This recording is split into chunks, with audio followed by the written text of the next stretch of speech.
Assalamualaikum warahmatullahi wabarakatuh. Hai guys, welcome to Funpod Fantasi Podcast. Perkenalkan, namaku Samaranada Kamila dari kelompok 5 ingin menyampaikan tugas bahasa Indonesia cerita fantasi yang berjudul Buku Ajaib. Selamat mendengarkan. Di sebuah perpustakaan terdapat buku yang berjudul Aku Bisa Membuatmu Pintar. Di suatu hari, ada seorang anak yang bernama Emma. Emma berusia 10 tahun. Ia sekarang duduk di bangku kelas 4 SD. Pagi itu, ia ingin sekali meminjam buku. Kira-kira buku apa yang akan kupinjam? Gunyam Emma. Saat Emma masuk ke perpustakaan, mata Emma langsung tertuju dengan buku itu.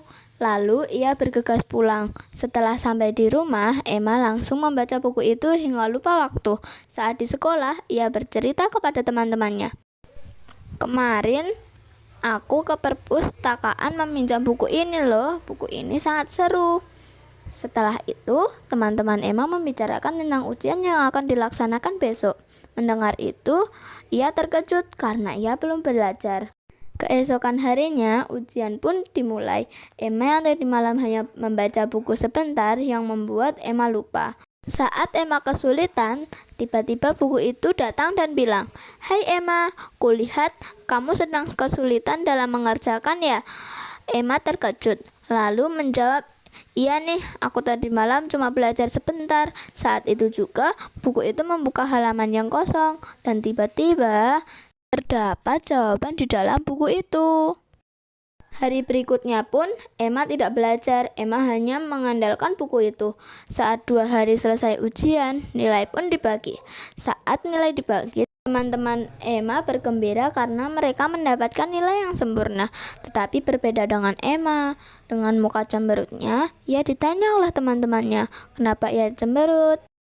Tetapi ia tidak mau menjawab pertanyaan dari temannya itu, karena ia tahu bahwa nilai itu didapat karena ia selama ujian tidak belajar, tetapi ia hanya mengandalkan buku cerita. Ternyata nilai Emma jelek. Emma pun menyesal atas perbuatan apa yang ia lakukan saat ujian. Saat ujian akhir semester, ia tidak lagi melihat atau mencontoh jawaban dari buku itu, dan Emma pun mendapatkan nilai yang sempurna. Emma pun merasa lega, karena ia juga bisa mendapatkan nilai yang sama dengan teman-temannya. Amanat dari cerita tersebut adalah berperilakulah jujur jika ingin mendapatkan nilai yang sempurna. Terima kasih, sekian dari ceritaku. Wassalamualaikum.